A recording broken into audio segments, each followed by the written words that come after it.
Bendito seja Deus que nos chamou para louvor da sua glória. Eu cumprimento a todos com a doce paz do nosso Senhor e Salvador Jesus. E é com alegria que estamos chegando até você com mais um programa Mensagem de Vida. Hoje o nosso tema é sobre acusação. Mas antes da nossa meditação, eu quero lembrar que todas as terças-feiras, às 19h30, nós reunimos no culto de oração. Você que precisa de oração, esteja conosco nesta terça-feira, às 19h30, ou então na quarta-feira à tarde, às 15 horas na tarde da bênção. Na quinta-feira nós reunimos nos lares às 20 horas. São grupos que reúnem para aprender a palavra e orar uns pelos outros. No sábado, às 19h30, nós reunimos no templo com o culto de adoração a Deus. No domingo, nós reunimos em 2 horários, sendo que às 9 horas é o culto de ensino das Sagradas Escrituras e às 19 horas o culto de celebração a Deus. Fica aí o nosso convite, é sempre uma alegria receber pessoa como você em uma de nossas igrejas. Eu quero pensar com você sobre este tema, acusação.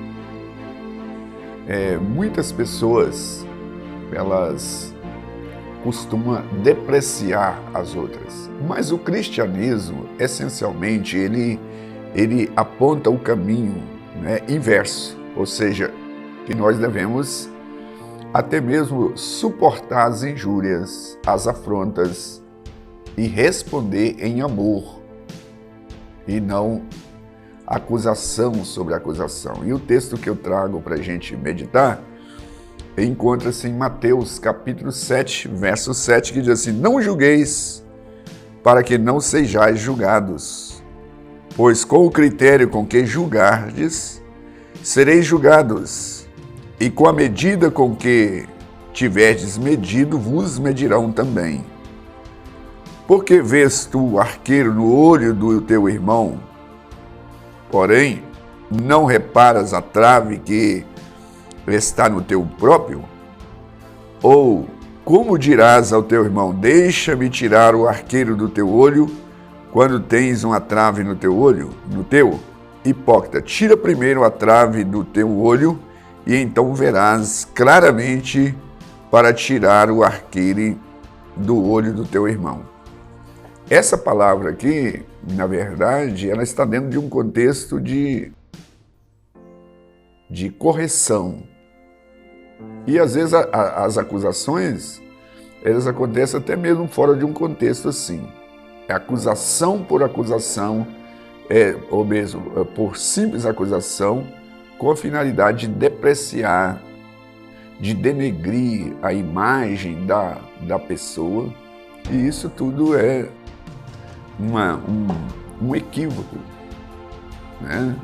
Porque se somos cristãos, o princípio que norteia a vida do cristão é o amor. E quem ama, ele não vai usar dessas atitudes quando sente-se ofendido ou quando quer se promover, porque há muitos que entendem que ele vai fazer com que a sua luz brilhe apagando a luz do outro. E isto é um ensinamento, é uma prática, eu acredito, muito recorrente nos nossos dias. E principalmente nesse período eleitoral, onde muitos dos candidatos, ao invés de apresentar o seu programa de governo, apresentar os seus projetos, ele começa a apontar defeito do outro. Isso é um equívoco, principalmente para aqueles que professam a fé cristã. Tudo que a pessoa age, parte por esse meio, ele já deveria ser questionado no aspecto o seguinte: como pode alguém, ao invés dele falar daquilo que ele quer fazer, e ele começa até mesmo entrar para a área pessoal, falar do defeito das pessoas? Isso é muito difícil, porque a palavra de Deus, ela mostra que nós somos diferentes uns dos outros. E é nessas diferenças que nós devemos entender que precisamos de aceitar uns aos outros. Ou quando não adotamos ou reconhecemos aquela prática, pelo menos respeitar. Assim, olha, eu não aprovo isto, mas também não vou entrar em litígio, entrar em debate. E eu quero compartilhar mais um versículo da palavra aqui, que encontra na primeira carta de Pedro, capítulo 4, versículo 8, que eu julgo ser interessante dentro disto que eu desejo compartilhar com você. Acima de tudo, porém, tende amor intenso uns para com os outros, porque o amor cobre multidão de pecado. Quero ler novamente 1 Pedro, capítulo 4, verso 8. Diz assim: acima de tudo, porém, tende amor intenso uns para com os outros, porque o amor cobre multidão de pecado. Então, eu e você, que professamos a nossa fé em Deus, nós precisamos de estar atento, porque quando agimos acusando, quando apresentamos as fraquezas do outro para se promover, é como se estivesse dizendo o seguinte: eu sou melhor, eu estou acima. Essa pessoa, eu não sou igual a essa pessoa. E a Bíblia, nesse texto que nós estamos tomando como base da nossa meditação, ele diz assim: por que você está querendo tirar o cisco do olho do seu semelhante e não tira a trave do teu próprio olho? Isso significa o seguinte, que todos nós temos defeito, todos nós temos erro. E é um equívoco muito grande eu querer promover em cima da dificuldade do meu semelhante, do próximo. Tem um ditado seguinte, que por que você está falando do peixe podre do outro? Por que você não fala da qualidade do seu produto? Precisa de você falar que o peixe do vizinho é podre? Fala da qualidade do seu produto. E isso se aplica na nossa vida em vários âmbitos da nossa vida. Por exemplo, alguém que quer compartilhar o Evangelho, falar da sua religião, vamos colocar religião, porque o Evangelho, quem segue o Evangelho, ele não vai fazer isso. Mas tem pessoas que ele quer atrair a pessoa para a sua religião. E qual que é a estratégia que ele usa? Falar da religião do outro. Condenar a religião do outro.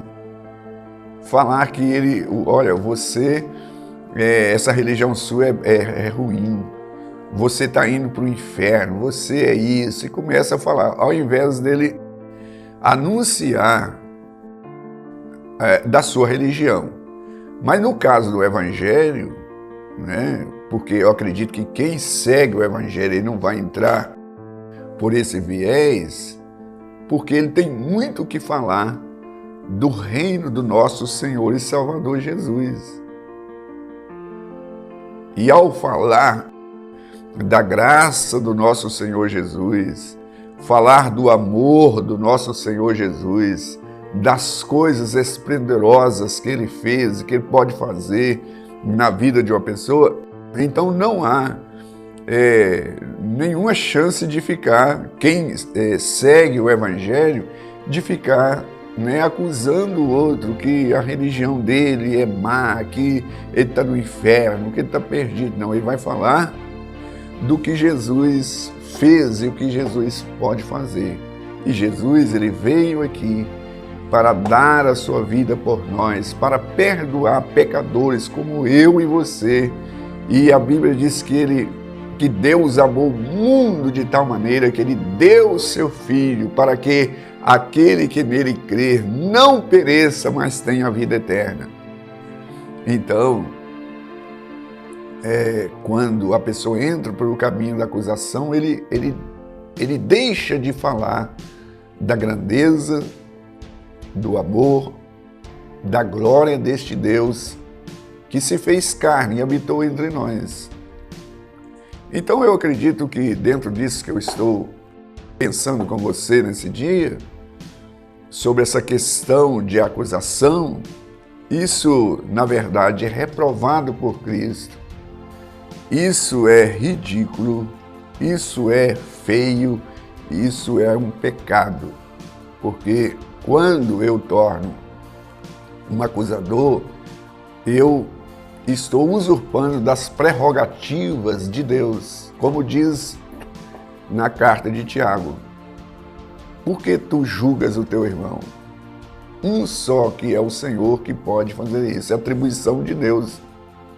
Então a minha atribuição é obedecer a Deus, andar no caminho de Deus. E muitos, o pior, né, que faz isso em nome de Deus. Em nome de Deus, começa a amaldiçoar. Isso está totalmente incompatível, incoerente com os ensinos do Senhor Jesus. Porque diz o seguinte, quem ama, né, o amor cobre multidão de pecado. Ele diz assim, acima de tudo, ou seja, que seja a prioridade, ou seja, eu preciso de preconizar, ver, né, a promoção do meu irmão, honrar o meu irmão, seja em qualquer instância. Então, quando nós trazemos isto para o campo político, quando nós trazemos para o campo religioso, quando trazemos isto para o campo, né, do esporte, quantas pessoas, né, que ele, ao invés de falar das qualidades, falar dos benefícios, ele começa trazer à baila os defeitos, as falhas. Isto, como eu já disse, é feio, ridículo e é pecado, porque nenhum de nós somos isentos de falhas, mas nenhum de nós também não temos alguma qualidade. Mas eu não estou falando aqui de fazer vista grossa, né, aos erros, mas eu acredito que dentro disso que eu estou falando, não seria o fórum, né, para as pessoas ver um concorrente, né, uma pessoa como oponente ou concorrente, seja o nome que seja dado, para até mesmo atacar a família, a honra da pessoa. Tudo isso é incompatível com os ensinamentos das Escrituras. E o texto que eu li aqui, Mateus, capítulo 7, né, a partir do verso 1, fala que nós não devemos acusar, porque com a mesma medida que eu acuso, eu serei acusado, com a mesma medida que eu meço, eu vou ser medido. Então eu preciso de fazer uma análise friamente, se é que eu acredito na inerrância das Escrituras, se é que eu acredito que essas palavras são verdade. Antes de tudo, eu tenho que trazê-las para mim, porque eu posso ser medido com o mesmo critério que eu estou medindo as pessoas. Pensa na seriedade disso. Então, uma vez que isto é verdade, então, assim, da mesma maneira, eu preciso de tratar, agir com misericórdia, porque eu vou receber misericórdia. Se eu tratar com amor, eu vou receber amor. Se eu tratar com respeito, eu vou receber respeito. E a lei da semeadura, ela é fatal. Ela não falha. Quem semeia a paz, ele colhe a paz. Quem semeia respeito, ele vai receber respeito. Quem semeia o amor, ele vai receber o amor. E o evangelho do nosso Senhor Jesus Cristo, ele diz assim, é dando que se recebe. E isso se aplica aqui, dando o quê? Respeito, dando amor. Né? Isso fala dessas questões, eu acredito, tão pertinente aos nossos dias. É um tema muito atual, porque vemos como as pessoas perdem até mesmo o senso da razão e vai por um caminho contrário aos princípios do nosso Senhor Jesus. E ele diz assim, acima de tudo, tenhais amor uns pelos outros. E nós seremos conhecidos como seguidores de Jesus, não é pelos nossos feitos, pelo nosso discurso, como diz em João, capítulo 13, no verso 34 e 35, assim, vocês serão conhecidos como meus discípulos se vocês amarem uns aos outros. E o amor, ele sofre, ele tolera, ele caminha, ele respeita. O amor, ele segue essa direção. E eu quero me ater a essas palavras orando. E vamos deixar essa questão de acusação, porque nós não estamos num tribunal para acusar ninguém. Essa atribuição é de Deus. Nós devemos amar o nosso semelhante com o mesmo amor que o Senhor Jesus nos amou. E eu quero orar nesse instante. Bendito Deus e Pai, nós te louvamos, te damos graça, porque esses ensinamentos tão preciosos, quando os colocamos em prática, nós vemos os resultados no nosso dia a dia. E por isso nós queremos te agradecer, porque são verdades das quais nós temos experimentado. Abençoa, Senhor, essa pessoa que me assiste, que o Senhor dê ela essa sabedoria, essa capacidade de viver em amor em Cristo Jesus, o Salvador. Graças a Deus. Graças a Deus. Estamos chegando ao final de mais um programa. Eu aguardo você no próximo. Igreja Batista Renascer, uma mensagem de vida.